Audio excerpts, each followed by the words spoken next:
Hello future AIIMS nursing officer. अगर आप AIIMS not set की तैयारी कर रहे हैं तो आज का वीडियो आपके लिए बहुत ही इम्पोर्टेंट रहने वाला है। मेडविजन एकेडमी में आपका स्वागत है। आज एक और नया वीडियो लेकर आए हैं ईसीजी के ऊपर। जो एम्स नोट सेट में बार बार ईसीजी से रिलेटेड बहुत सवाल रिपीट हो रहे हैं। ईसीजी जो जो डिसीज जो अलग अलग डिजीज़ है उस डिजीज़ के अकॉर्डिंग क्या ईसीजी रहती है, वो अपन आज सारे ईसीजी के इंटरप्रिटेशन जितने भी होते हैं, जो ईसीजी चेंजेज होते हैं, उन सब के बारे में आज अपन डिस्कस करने वाले हैं। बने रहिए आज की क्लास में। आप सभी का बहुत बहुत स्वागत है। अगर आप फर्स्ट टाइम चैनल पर आए हो तो चैनल को सब्सक्राइब कर लो, ताकि आगे भी आपको एम्स नोट सेट से रिलेटेड जो भी मोस्ट इम्पोर्टेंट टॉपिक पीवाईक्यू है वो जल्दी मिलते रहें। अगली क्लास की आज की आपको थंबनेल के अनुसार ईसीजी ईसीजी का जो पूरा का पूरा जितना भी निचोड़ है, हम एक ही वीडियो में आज देने की कोशिश करेंगे, जिससे आपका एम्स नोट सेट 11 के रैपिड रिवीजन में बहुत ही हेल्प मिलने वाला है। चलिए शुरू करते हैं आज की क्लास। सभी को गुड मॉर्निंग। सभी क्लास को अपने फ्रेंड्स के साथ शेयर ज़रूर कर दें।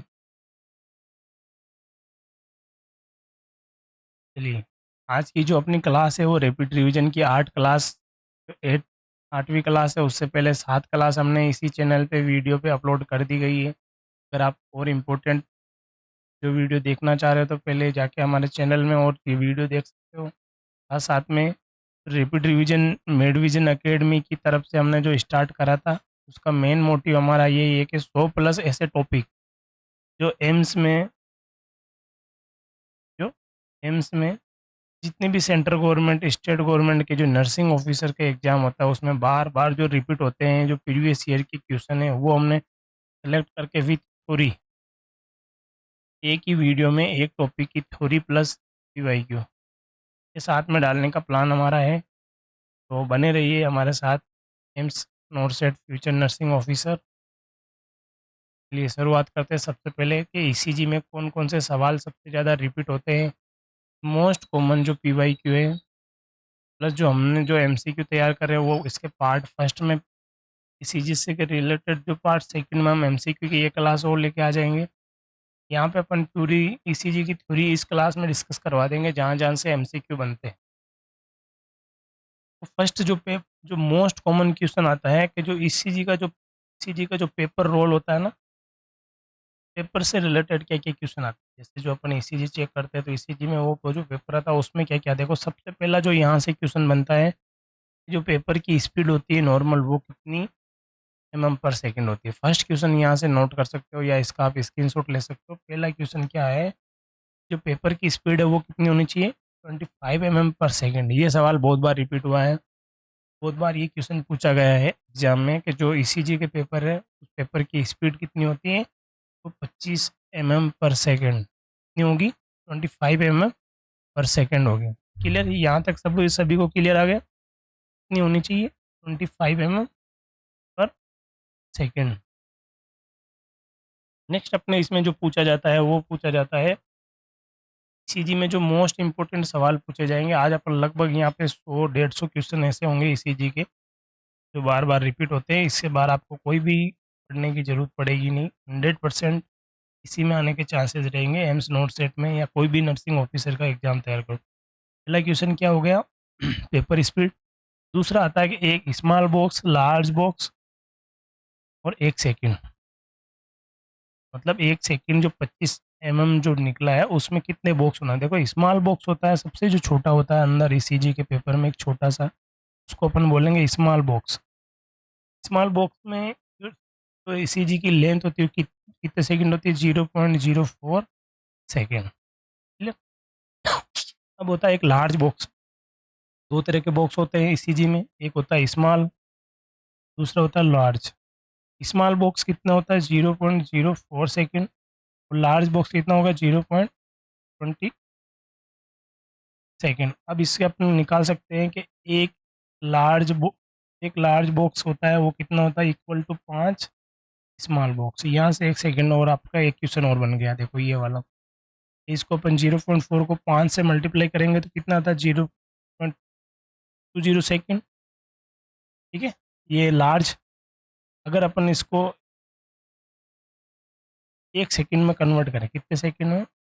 1 सेकंड में कन्वर्ट करें, तो जो 5 लार्ज बॉक्स है, 5 लार्ज बॉक्स बराबर 1 सेकंड होता है। मतलब 5 लार्ज बॉक्स होते हैं, वो एक कितना सेंट कितने हो गए? 25 हो जाएंगे। ये जो ईसीजी का पेपर है, पेपर रोल उससे निकलता है ईसीजी करते टाइम, इसको बोलते हैं पेपर स्पीड। वो कितनी आई है? 25 पर सेकेंड हो। क्लियर यहाँ तक? अब अपने को एक चीज़ यहाँ से एक रूल और दे रखा है हमने, क्वेश्चन दे कोई इंपॉर्टेंट पॉइंट ही ये 25 पर सेकेंड रेल होती है।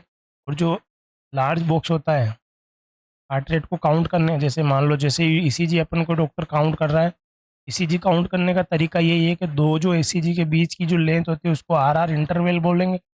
एक आर आर इंटरवल, देखो ये वाला जो आपको यहाँ पे दिखाया गया है, उसमें कितने बॉक्स होते हैं? 5 बॉक्स होते हैं। तो उसका निकालने का तरीका यही है कि जितना भी एक कोई भी पेशेंट है जिसकी आर आर इंटरवल के बीच बीच में अपन क्या गिनेंगे? पहले लार्ज बॉक्स गिनेंगे और उसमें 300 का भाग, 300 में उसका भाग दे देंगे तो अपनी क्या आ जाएगी? हार्ट रेट आ जाएगी। ये क्वेश्चन बार बार यहाँ से भी रिपीट होता है। अपने कितने क्वेश्चन हो गए? 5 क्वेश्चन यहाँ से हो गए। तो पेपर स्पीड कितनी है? स्मॉल बॉक्स का क्या होता है टाइमिंग, लार्ज बॉक्स का कितना होता है, और 5 लार्ज बॉक्स मिलके क्या बनाते हैं? 1 सेकंड बनाते हैं। पेपर स्पीड ये होती है। और जो हार्ट रेट निकालने का रूल है वो 300 रूल या 300 रूल जिसको बोलते हैं, वो कैसे निकलेगा कि अपन जैसे एक ईसीजी जब आप हाथ में लेके देखेंगे तो ईसीजी में जो आर आर इंटरवल होता है, एक एक और वो पूरी वो ईसीजी का साइकिल है, उस साइकिल के बीच में जो कितने बॉक्स है लार्ज वाले, अगर 6 बॉक्स है तो 300 में 6 का भाग दे देंगे, 5 बॉक्स है तो 5 का भाग दे देंगे, 5.5 है तो 5.5 का भाग, 7 है तो 7 का भाग, तो अपनी क्या निकल जाएगी? हार्ट रेट निकल जाएगी। क्लियर यहाँ तक सबको? चलो आगे बढ़ते हैं। नेक्स्ट अपना आता है, अपन अपन इस वीडियो में जो डिस्कस करने वाले हैं वो जितने भी रिदम है हार्ट के ईजी में अपन डिस्कस करेंगे। सबसे जो मोस्ट इम्पोर्टेंट जो पहला आता है वो है नॉर्मल साइनस रिदम। देखो साइनस रिदम का मतलब क्या है? साइनस रिदम का मतलब है एक तरह के इक्वल या कॉन्स्टेंस, जिसमें क्या है? ना तो हाइपो है ना हाइपर है, या कह सकते हो ना तो टेकिकार्डिया है ना ही ब्रेडिकार्डिया। मतलब normal sinus rhythm, normal sinus rhythm मतलब नॉर्मल हार्ट रेट है वो 760 से 100 के बीच में रहेगी, और वो रिदम है उसका रेगुलर रहेगा। के साथ में पी वेव हमेशा क्यू आर से पहले आएगी। देखो ये जो पी वेव है हमेशा क्यू आर से पहले आएगी। ये होता है नॉर्मल साइनस रिदम। और जो पेपर स्पीड है वो 25 पर सेकेंड की क्लियर। देखो नॉर्मल साइनस रिदम में आपको क्या क्या याद रखना है? तो जो पल्स हार्ट रेट होती है वो कितनी होनी चाहिए? 60 से 100 के बीच में। दूसरा है कि वो जो इसका इस जो रिदम है वो कितना रेगुलर रहता है, इरेगुलर नहीं रहता। तीसरा है कि जो क्यू आर एस से पहले हमेशा क्या आएगी? पी आएगी। क्लियर? ये अपना हो गया नॉर्मल साइनस रिदम। नेक्स्ट आता है साइनस ब्रेडिकार्डिया। नेक्स्ट क्या है? Sinus bradycardia. अब देखो अपने को सीधा सा याद रखना है ब्रेडिकार्डिया और ट्रेकिकार्डिया में क्या डिफरेंस है। नॉर्मल रिदम तो 60 से 100 था, अगर 60 से कम हो जाता है तो वो क्या कहलाता है? ब्रेडिकार्डिया, और 100 से ज़्यादा हो जाता है तो ट्रेकिकार्डिया। ब्रेडिकार्डिया साइनस का मतलब क्या है? यहाँ पे वेंट्रिकल और आर्ट्रियम दोनों के लिए काउंट करते हैं अपन, तो उसको साइनस बोल देते हैं। केवल atrial ventricular bradycardia, ventricular tachycardia जहाँ आता है तो केवल वेंट्रिकल के लिए आता है। देखो ये वाली आर आर इंटरवल है ना, एक दूसरी पी चालू होने से पहले और स्टार्ट होने से पहले उन दोनों के बीच की जो लेंथ होती है उसको आर आर इंटरवल बोलते हैं। क्या होता है साइनस ब्रेडिकार्डिया में? क्या होता है हार्ट रेट या तो 60 रहेगी या 60 से कम रहेगी पहला तो। तो उसके किस किस में पाया जाता है? यहाँ से सवाल अपने पास आता है। तो sinus bradycardia most common athletics में पाया जाता है, यहाँ से एक बहुत बार क्वेश्चन रिपीट हुआ है। या फिर इंफीरियर एमआई में, या हाइपोथायरॉइडिज्म में, और बीटा ब्लॉकर जो बीटा एमलेड एटेनॉल वगैरह ज़्यादा यूज कर रहे हैं उस कंडीशन में भी उसको साइनस ब्रेडिकार्डिया कही देते हैं। क्लियर? ये अपना जो क्वेश्चन हो गया साइनस ब्रेडिकार्डिया में ईसीजी कैसी आती है? जो ईसीजी कैसी आएगी? देखो पी वेव बिफोर क्यूआरएस रहेगा, हार्ट रेट होती है वो 60 से कम रह जाएगी। यहाँ पे देखो ये बड़े जो बॉक्स होते हैं वो ज़्यादा मात्रा में आ रहे हैं ना, अगर इसको 300 में भाग देंगे क्या होगा, हार्ट रेट क्या आएगी, कम आएगी। रेगुलर रहता है रिदम और कांस्टेंट पीआर इंटरवल, और क्यूआरएस कॉम्प्रेस होता है वो क्या हो जाता है, नैरो हो जाता है, पतला हो जाता है, क्योंकि ब्रेडिकार्डिया हो रहा है। तो इसमें अपने को ये चीज़ें देखने को क्लियर यहाँ तक। अब यहाँ से पूछे अगर ड्रग ऑफ चॉइस क्या है साइनस ब्रेडिकार्डिया में, तो एट्रोपिन देते हैं अगर कुछ ज़्यादा सिम्टम आते हो। क्लियर यहाँ तक। देखो ब्रेडिकार्डियास को अपने को सीधा समझना है कि हार्ट रेट क्या हो गई, कम। किससे कम, 60 से कम। किस में ज़्यादा रहता है, एथलेटिक्स वगैरह, जो एथलेट्स होते हैं जो ओलंपिक वगैरह में खेलते हैं, या क्रिकेटर वगैरह हो गया, कोई भी फुटबॉलर वगैरह, उनकी हार्ट रेट क्या पाई जाती है, उसमें साइनस ब्रेडिकार्डिया रहता है। नेक्स्ट अपने पास में आया साइनस टेकिकार्डिया। साइनस टेकिकार्डिया, देखो टेकिकार्डिया का मतलब क्या हुआ, जो हार्ट रेट है वो मोर देन 100 हो जाएगी। Clear, heart rate more than 100। क्या क्या कारण हो सकते हैं, या तो उसको क्या है, बुखार आया हुआ, उस कंडीशन में भी हार्ट रेट बढ़ जाती है, या कोई सीवियर पेन हुआ, दर्द हुआ, इंजरी हो गई, चोट लग गई, या वो आदमी क्या है शोक में जा रहा है, या उसको बहुत ज़्यादा एंजाइटी हो रही है किसी चीज़ की, या बहुत ज़्यादा ब्लीडिंग हो गई है, या कह सकते हो हेमरेज हो गया उसको, तो इस कंडीशन में साइनस टेकिकार्डिया देखने को मिलेगा। तो अपने पास में आता है कि इसमें अपने को क्या क्या की फीचर, देखो की फीचर क्या रखना है, जो आर इंटरवल होती है वो क्या हो जाती है, कम हो जाती है।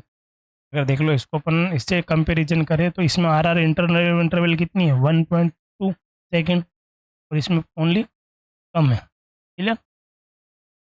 ये जो आर इंटरवल है, या कह सकते हो एक एक ईसीजी का पूरा साइकिल से दूसरे साइकिल के बीच की जो, या कह सकते हो इसकी जो लेंथ होती है वो क्या हो जाती है, छोटी हो जाती है। तो टेकिकार्डिया मतलब हार्ट फास्ट मूवमेंट करेगा, या हार्ट का कॉन्ट्रैक्शन बहुत फास्ट होगा, तो ईसीजी क्या हो गई, छोटी। और हार्ट का मूवमेंट या हार्ट रेट कम होता है तो ईसीजी का जो गैप होता है वो क्या हो जाता है, बड़ा।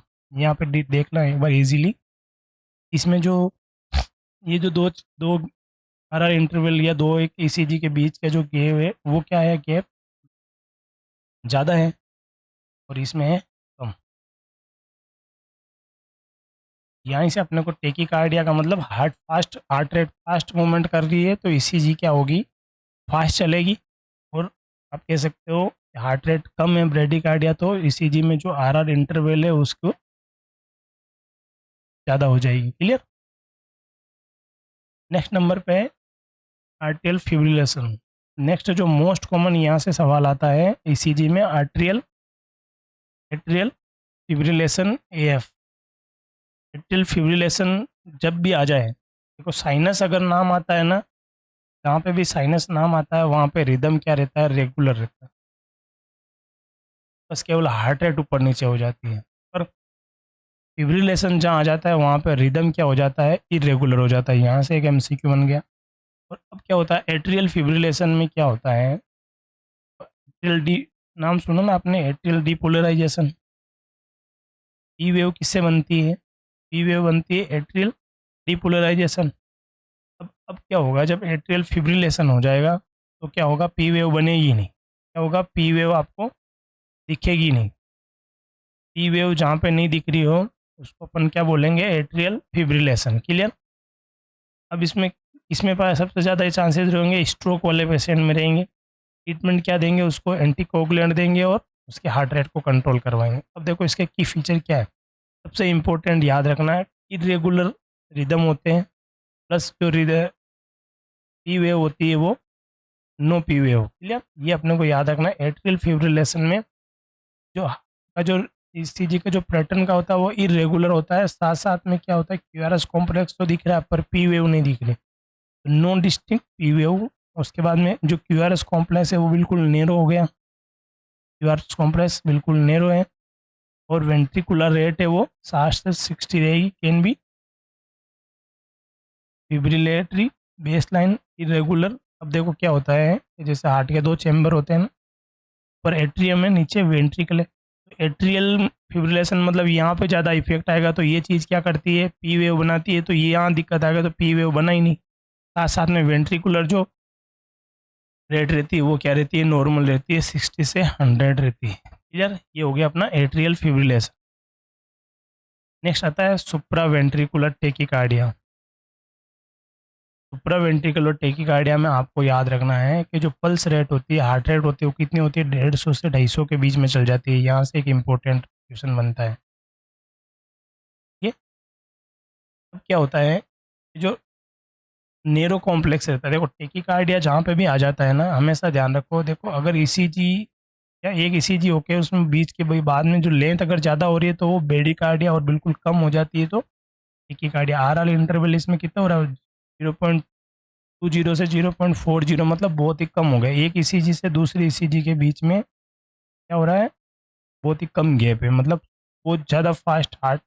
इसको अपन ड्रग ऑफ चॉइस तो इसमें क्या देते हैं, मोस्ट इम्पोर्टेंट यहाँ से सवाल आता है, इसमें क्या होगा, हार्ट रेट होती है वो 150 से 250 हो जाती है और क्यूआरएस कॉम्प्लेक्स बिल्कुल नेरो हो जाता है। इसको अपन सुप्रा वेंट्रिकुलर टेकीकार्डिया कहते हैं। को वेंट्रिकल्स में डिफेक्ट आया यहाँ पे, और इसमें ड्रग ऑफ चॉइस क्या देंगे, एडिनोसिन। देखो रेगुलर रिदम रहेगा, क्यूआरएस कॉम्प्लेक्स, हार्ट रेट 250 से, P wave not visible,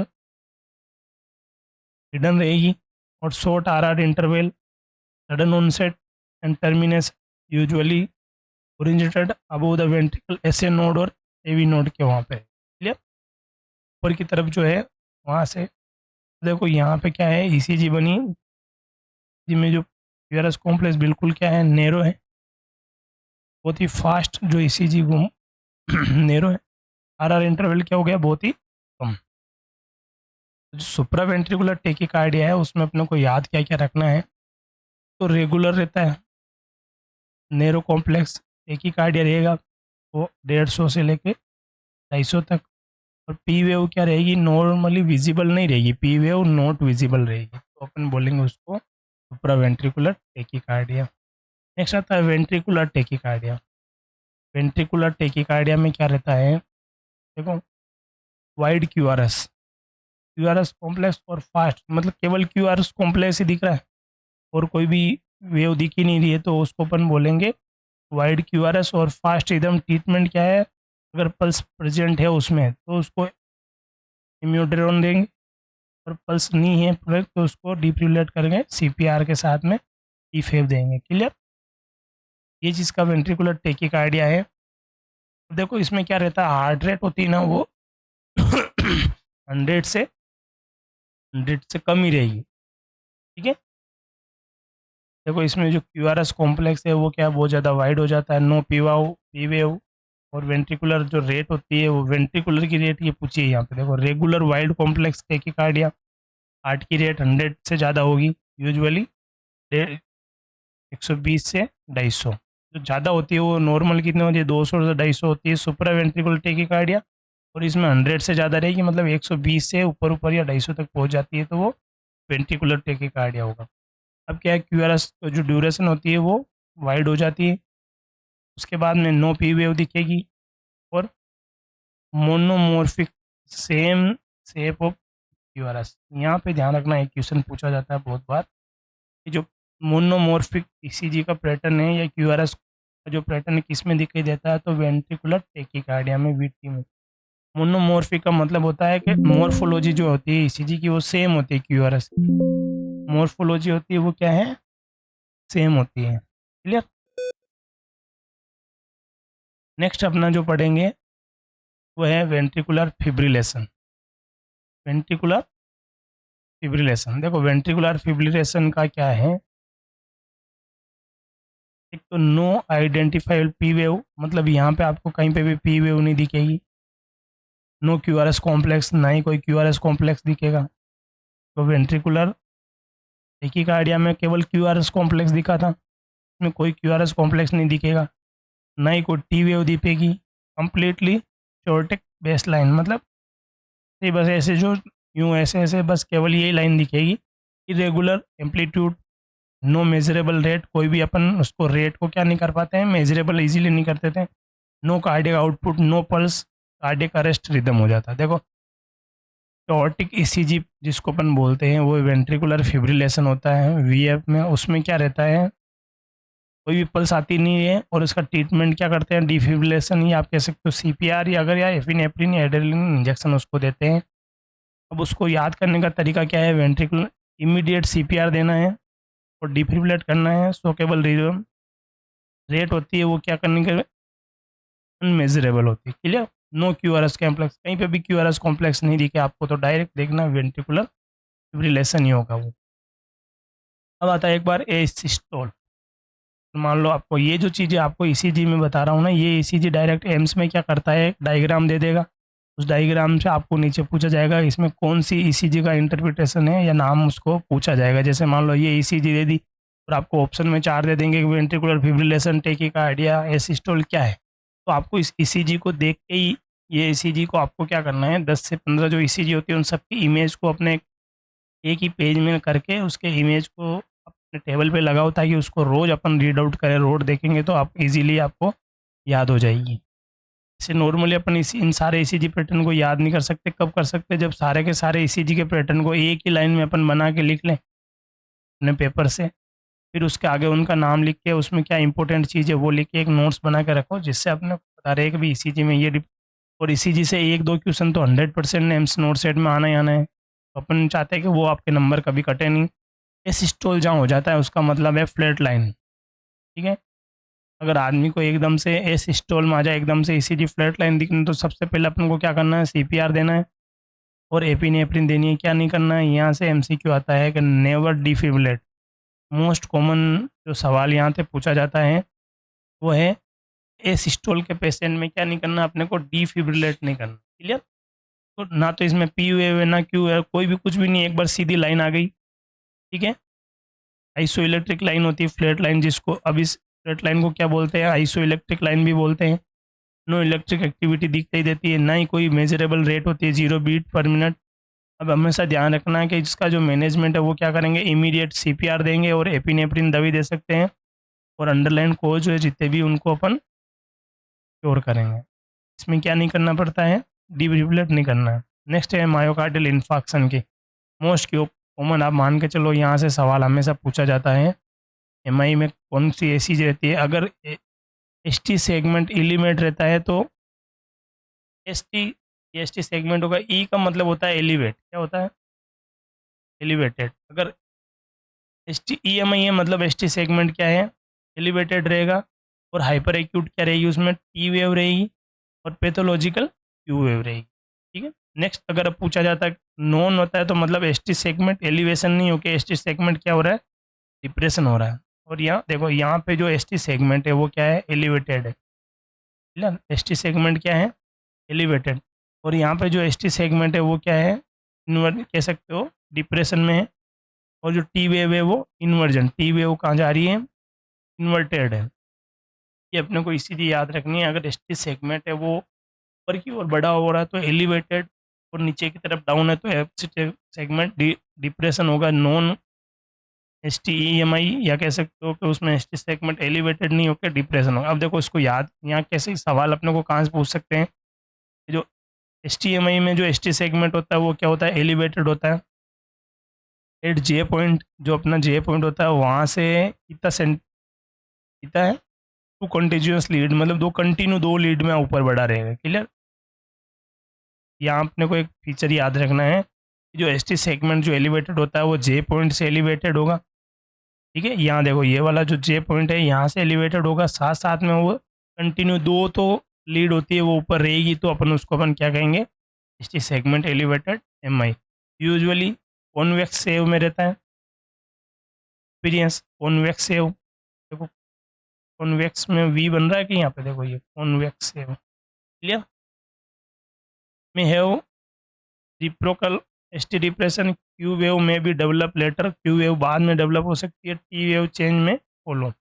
diagnosis S T M I. अगर देखो नेक्स्ट आता है अपने पास वो है एस टी सेगमेंट डिप्रेशन है, वो 0.5 mm से दो दो लीड कंटिन्यू मोर देन दो लीड में, और ट्रांजिएंट एस टी एलिवेशन रहता है। टी वेव क्या आती है, इन्वर्टेड होती है। टी वेव क्या हो रही है, इन्वर्टेड हो रही है। ये जो टी वेव है वो क्या है, इन्वर्टेड, मतलब नीचे की तरफ जा रही है।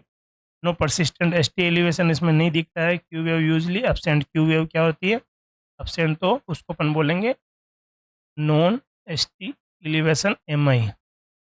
देखो एम आई में मायोकार्डियल इन्फेक्शन में अगर पूछे तो दो प्रकार का होगा, एक तो एस टी एम आई, इसमें एस टी सेगमेंट एलिवेटेड रहेगा। दूसरा नॉन एस टी सेगमेंट, या कह सकते हो एलिवेटेड नहीं होके वहाँ एस टी सेगमेंट होता है वो डिप्रेट होता है। क्लियर। यहाँ से अपनों को मायोकार्डियल इन्फेक्शन की आ जाएगी। इलेक्ट्रोलाइट चेंजेज में कौन कौन सी ईसीजी दिखाई देती है, वो अपने को यहाँ से डायरेक्ट क्वेश्चन पूछता है।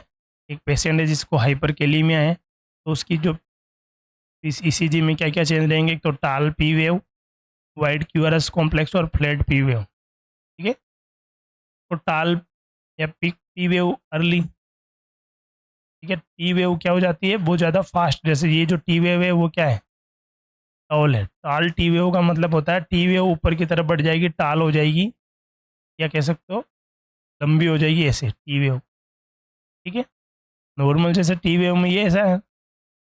अब वाइड क्यूआरएस कॉम्प्लेक्स, जो क्यूआरएस कॉम्प्लेक्स होता है वो वाइड हो जाएगा। वाइड का मतलब हो रहा है बहुत ज़्यादा फैल जाएगा। और फ्लैट पी वेव होती है वो एकदम फ्लैट होती है, पूरी तरह से पी वेव नहीं बन पाती है, जैसे इसमें जो सीवियर कंडीशन में बता रखा है। हाइपरकेलीमिया के 4 पार्ट बता रखा है, यहाँ माइल्ड में थोड़ी सी पी वेव है, यहाँ पे क्या है टी वेव, टाल टी वेव, धीरे धीरे टाल टी वेव बहुत ज़्यादा बढ़ गई, और जो क्यूआरएस कॉम्प्लेक्स है वो क्या हो गया, वाइड हो गया धीरे धीरे, और क्या नहीं दिखाई दे रही है, पी वेव नहीं दिखाई दे रही है। ये 3 फीचर आपको याद रखना है, तो हाइपरकेलीमिया होगा। क्या क्या होगा, टाल, एक तो जो पी वेव है वो टाल हो जाएगी, इसे याद रखना, टोल। क्यूआरएस कॉम्प्लेक्स है वो धीरे धीरे वाइड होता जाएगा, देखो यहाँ पे हल्का है, फिर से वाइड हुआ यहाँ पे, और फिर मॉडरेट सीवियर और वेरी सीवियर में बिल्कुल ही वाइड हो गया। और फ्लैट पी वेव धीरे धीरे जाके क्या हो गई, फ्लैट हो गई। तो वो था हाइपोकेलिमिया। हाइपोकेलिमिया में इसका उल्टा होगा, जो टी वेव होती है वो तो फ्लैट हो जाती है, पी वेव की जगह एसटी डिप्रेशन देखने को मिलेगा, एसटी सेगमेंट डिप्रेशन देखने को मिलेगा यहाँ पे, और यू वेव दिखाई देगी। अगर आप इसमें क्या दिखाई देगी, यू वेव दिखाई देगी, तो उस कंडीशन में अपन बोलेंगे देखो लेटेंट या इन्वर्टेड टी वेव ऊपर पहले वाला में क्या था, हाइपरकेलीमिया में तो टाल था, जैसे मान लो एलिवेटेड था, और इसमें क्या है इन्वर्टेड था, यू वेव इन्वर्टेड होगी, नीचे की तरफ आ जाएगी। प्रोमिनेंट यू वेव दिखेगी आपको। यू वेव कहाँ दिखाई देती है, हमेशा ध्यान रखना, हाइपोकेलिमिया। देखो हाइपर और हाइपो याद करने का तरीका क्या, हाइपर का मतलब ज़्यादा, ज़्यादा मात्रा में होने पे कॉन्ट्रैक्शन ज़्यादा होगा, तो क्या होगा, पी तो ख़त्म हो जाएगी और क्यूआरएस वाइड हो जाएगा। हाइपो में क्या होता है, अगर मान लो कि बहुत धीरे धीरे ईसीजी है, तो धीरे धीरे क्या बनने लग जाती है, आगे जाके यू वेव भी बन जाती है, P wave, T wave flat हो जाती है, एसटी सेगमेंट डिप्रेट हो जाएगा, साथ साथ में यू वेव भी दिखाई जाती है, तो उसको अपन बोलेंगे हाइपो। हाइपो मतलब कमी। चलो नेक्स्ट स्टेज अपन देखते हैं। हाइपर एक तो होता है हाइपर कैल्सीमिया और हाइपोकैल्सीमिया। हमेशा ध्यान रखो, जहाँ पे हाइपर दिखाई देता है वहाँ पे ईसीजी क्या रहेगी, शॉर्ट रहेगी, और जहाँ पे हाइपो दिखाई देता है मतलब कम, कोई चीज़ मात्रा कम है, तो वो लॉन्ग रहेगी। ये ध्यान रखना। क्यूटी जो इंटरवल है, जो क्यूटी इंटरवल होता है, यहाँ से बस यही सवाल आता है कि हाइपर कैल्सीमिया में क्यूटी इंटरवल होता है वो शॉर्ट होता है, क्या रहता है, शॉर्ट। सीवियर देखो इसमें short and QT interval, main finding ST segment क्या रहेगा, एलिवेटेड रहेगा, आल पी वी एक विधि की जाएगी, पी आर इंटरवल शॉर्ट रहेगा। ये चीज़ अपने को याद रखनी है। कॉमन कोज क्या क्या हो सकता है, हाइपरथायरॉयडिज्म हो सकता है, कोई ट्यूमर हो सकती है, विटामिन डी की कोई चीज़ होगी, थायोजाइड डायूरेटिक दे दिया, मिल्क एल्कलाइज सिंड्रोम हो गया, ये बीमारी, इनमें सब में ये चीज़ पाई जाती है। अपने को याद रखना, high calcium short and QT interval, normal calcium rate, जो सीरम कैल्शियम लेवल कितनी होती है 8.5 से 10.5, यहाँ से भी एमसीक्यू। अब क्या यहाँ पे क्या है, शॉर्ट कैल्शियम अगर कम है तो प्रोलॉन्ग क्यूटी इंटरवल, ये याद रखना। यहीं पे 2 क्वेश्चन बनता है, एक तो हाइपोकैल्सीमिया होता है तो प्रोलॉन्ग, और हाइपर कैल्सीमिया होता है तो शॉर्ट। ईसीजी आपको दी रहेगी कंटिन्यू, ऐसे डायरेक्ट ईसीजी देख के अपने को डायग्नोज करना रहता है। नेक्स्ट अपने पास है वो हार्ट ब्लॉक।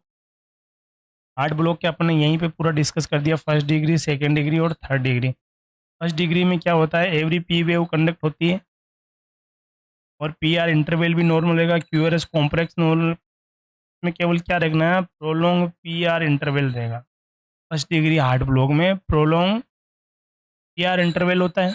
फीचर क्या क्या, रेट यूजुअली सब नॉर्मल नॉर्मल नॉर्मल रिदम के जैसी रहती है, बस उसमें क्या फ़र्क होता है, केवल जो पी आर इंटरवल होता है वो पी आर इंटरवल वो क्या हो जाता है, प्रोलॉन्ग हो जाता है, मतलब थोड़ा लंबा हो जाता है, वो होता है हार्ट ब्लॉक में। Second degree heart block mobilize type first. देखो सेकेंड डिग्री हार्ट ब्लॉक को 2 भागों में बांटा गया है।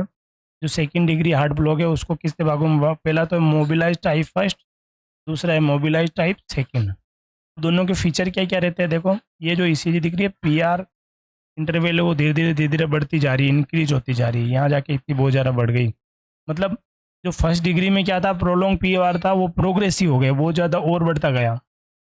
मतलब धीरे धीरे प्रोग्रेसिव का मतलब है कि जैसे पीआर इंटरवल यहाँ थोड़ा सा ज़्यादा है, और उसमें क्या हो जाता है, जो पीआर होता है प्रोग्रेसिव, मतलब धीरे धीरे बढ़ता ही जा रहा है, पहले और बढ़ा फिर अगले में और बढ़ा, ऐसे करके प्रोग्रेसिव। देखो यहाँ थोड़ा सा बढ़ा, फिर थोड़ा और बढ़ा, फिर और बढ़ा, फिर और बढ़ा, ऐसे बढ़ते बढ़ते यहाँ इतना बढ़ गया। मतलब प्रोग्रेसिव पीआर प्रोलेक्शन आएगा, जिसकी वजह से ड्रॉप्ड क्यूआर, क्यूआर वो क्या हो जाएगा, एक बीच में से क्यूआर का ड्रॉप हो जाएगा, मतलब बीच में एक क्यूआरएस कॉम्प्लेक्स ड्रॉप आउट हो जाएगा।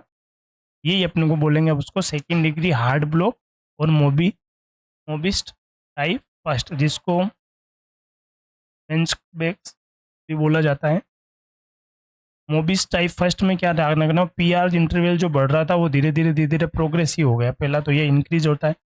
इसके देन है P wave is not followed QRS, जैसे उसके बाद में जो पी वेव है क्यूआरएस कॉम्प्लेक्स वो फॉलो नहीं करेगी, और ये क्या रहती है, हमेशा एसिम्प्टोमेटिक रहती है। क्लियर। नेक्स्ट जो हार्ट के सेकेंड डिग्री का टाइप जो सेकेंड अपन पढ़ रहे हैं, उसमें क्या रहता है, जो क्यूआर कॉम्प्लेक्स होती है, जो पीआर इंटरवल होती है, वो कांस्टेंट बढ़ती जाती है, और इंटरमेड नॉन कंडक्ट, और बीच बीच में क्या होता है, पहले तो उसमें बस एक ही ड्रॉप आउट आया था, अब बार बार उसमें ड्रॉप आउट आने लग जाता है, तो वो सेकेंड डिग्री का टाइप सेकेंड बन जाएगा। क्लियर। नेक्स्ट नंबर पे आता है थर्ड डिग्री। देखो मोबिस्ट फर्स्ट और सेकंड में फ़र्क क्या है, जो पीआर इंटरवल बढ़ रहा था वो प्रोलॉन्ग था, लंबे तक बढ़ते ही जा रहा था, और मोबिस्ट में क्या हो जाता है, वो कांस्टेंट हो जाता है, एक जगह जाके क्या हो जाता है, कांस्टेंट हो जाता है, मतलब फिर वो आगे नहीं बढ़ के बार बार बीच में क्या आने लग जाता है, ड्रॉप आउट आने लग जाता है, या कह सकते हो आईक्यूआरएस कॉम्प्लेक्स है वो ड्रॉप हो जाता है। लास्ट नंबर पे जो है third degree heart block. Third degree heart block में मतलब पी वे और क्यू आर कॉम्प्लेक्स के बीच में कोई रिलेशन नहीं जाएगा, क्यू आर कॉम्प्लेक्स नीचे आ गया यहाँ पे, और पी चल रहा है, पी तो है पर क्यू आर एस कॉम्प्लेक्स नीचे की तरफ आ गया, जिसको ए वी डिसलोकेशन कहते हैं। पी वेव इंडिपेंडेंट हो जाती है, P R interval not fix, P R interval कोई फिक्स नहीं है, बीच में इतना भी गैप आ सकता है। ब्रेडिकार्डिया रहता है इसमें, वेंट्रिकुलर एक्सेप्ट देखो जंक्शनल, इसको भी आगे जाके तीन भागों में बांट दिया है, जंक्शनल, वेंट्रिकुलर और एट्रियल। अब देखो यहाँ से याद करने का तरीका क्या है, फर्स्ट डिग्री में पी आर इंटरवल प्रोलॉन्ग हो जाती है, सेकेंड डिग्री में पी आर इंटरवल प्रोग्रेसिव होती है, और सेकेंड के पाइप में पी आर कॉन्स्टेंट हो जाती है, और थर्ड डिग्री में नो रिलेशनशिप, पी और क्यू आर एस में कोई भी रिलेशनशिप नहीं रहता है, जिसको अपन बोलेंगे third degree heart block. Clear. ये अपने को डायरेक्ट क्या दिया जाएगा, यहाँ से इमेज दे दिया जाएगा, और आपको पूछे कि भाई इसमें कौन सा डिग्री हार्ट ब्लॉक है, तो याद रखना अगर हल्का सा पी आर इंटरवल बढ़ रहा है और बाकी सब ईसीजी नॉर्मल है तो फर्स्ट डिग्री, ईसीजी नॉर्मल के साथ साथ में बीच में बहुत ज़्यादा गैप आ जाता है और कहीं ना कहीं क्यूआरएस कॉम्प्लेक्स एक ड्रॉप आउट दिखाई देता है, तो सेकंड डिग्री का पाइप टाइप फर्स्ट, और सेकंड डिग्री के मेंबर क्यूआरएस कॉम्प्लेक्स दो जगह ड्रॉप आउट आ जाता है या कॉन्स्टेंस हो जाता है पीआर इंटरवल, तो सेकंड डिग्री का टाइप सेकंड। थर्ड डिग्री में क्या रहता है, पी और क्यूआरएस कॉम्प्लेक्स के बीच में कोई भी क्या नहीं रहता, रिलेशनशिप नहीं रहता है, पी कहीं पे आ रहा है, क्यूआरएस नीचे की तरफ जा रहा है, ये चीज़ क्या कहलाती है, थर्ड डिग्री हार्ट ब्लॉक कहलाई। क्लियर। अब इसमें एक मोस्ट इंपॉर्टेंट जो ट्रिक अपन को याद करने का तरीका है, यहाँ से मोस्ट के अमन जो एमसीक्यू या पीवाईक्यू में जो क्वेश्चन पूछे गए हैं वो आपको यहाँ एक बार रिवीजन के लिए मैं दे रहा हूँ। सबसे पहला है एडिनोसिन किस में देते हैं, drug of choice supra ventricular tachycardia. Most common सवाल है भाई, ये बहुत बार बार क्या हो रहा है, पीवाईक्यू में से सवाल आया है, रिपीट हो रहा है बार बार। अपने को याद रखना है कि सुप्रा वेंट्रिकुलर टेकिकार्डिया में क्या देते हैं अपन, एडिनोसिन देते हैं। ये तो आपको सबको पता है कि ब्रेडिकार्डिया में ड्रग ऑफ चॉइस क्या है, ब्रेडिकार्डिया में एट्रोपिन। अगर वेंट्रिकुलर टेकिकार्डिया और पल्स है प्रेजेंट है तो क्या देंगे, इम्यूड्रोन। अगर पल्स प्रेजेंट है तो ये देना, और पल्स वेंट्रिकुलर टेकिकार्डिया में फिब्रिलेशन, वेंट्रिकुलर फिब्रिलेशन या पल्स रेस वेंट्रिकुलर टेकिकार्डिया है तो उस कंडीशन में उसको डिफेब करेंगे या डिफिब्रिलेट करेंगे। अगर उसको नो शॉक तो एसिस्टोल, एसिस्टोल जो होता है जिसमें फ्लैट लाइन है ना, उसमें कभी भी डिफिब्रिलेट नहीं करते हैं, डिफिब्रिलेट या शॉक कभी भी नहीं दिया जाता है। टाल टी पे अभी हमने याद रखा था, देखो टॉल टी वेव किस में जाता है, हाइपर कैलीमिया में, और यू वेव किस में आता है, हाइपोकेलीमिया में। यू वेव मतलब कम और हाइपर मतलब ज़्यादा पोटेशियम की जो serum potassium, long QT interval hypo में और short QT interval hyper calcaemia में। ये याद रखना, कैल्शियम में और ये है पोटेशियम में। अगर मान लो टी से होता है टाल और टी से हो गया टाल मतलब लंबा, या कह सकते हो ज़्यादा, तो हाइपर में क्या रहता है टाल, और हाइपो में होता है यू मतलब कम, हाइपो में होता है कम। शॉर्ट क्यूटी इंटरवल हाइपर में होगा और लॉन्ग होता है hypocalcium. S T elevation S T M I में, और डिप्रेशन स्टीमिया और non STEMI S T M I में। क्लियर? थैंक यू सभी का आज की क्लास को में बने रहने के लिए। अगर आपने अभी तक हमारे चैनल को यूट्यूब को सब्सक्राइब नहीं करा तो हमारा यूट्यूब चैनल सब्सक्राइब कर लें। साथ साथ में हमारा इंस्टाग्राम की ये आईडी आप जाके फॉलो कर सकते हो, जिसमें आपको डेली गवर्नमेंट वैकेंसी के अपडेट, इसके अलावा आप कुछ भी इश्यू हो तो आप हमें डायरेक्ट पूछ सकते हो। साथ साथ में हमारा फेसबुक पे आप 11,000 प्लस फॉलोवर हमारे पास में है, जिसमें आपको 6500 plus MCQ free of cost Facebook पे, अगर आप फेसबुक यूज़ करते हो तो वहाँ से आप डायरेक्ट जाके आप हमारे MCQ विथ आंसर हमने वहाँ पे एक्सप्लेनेशन दे रखा है। सभी का बहुत बहुत धन्यवाद आज की क्लास में बने रहने के लिए। इसकी नेक्स्ट क्लास जो ECG का पार्ट 2 हम लेकर आएंगे, जिसमें ECG से रिलेटेड जितने भी एम्स नोट सेट में क्वेश्चन पूछे जाते हैं वो क्वेश्चन हम बहुत जल्दी लेके आने वाले हैं। थैंक यू सभी का, मिलते हैं अगली क्लास में।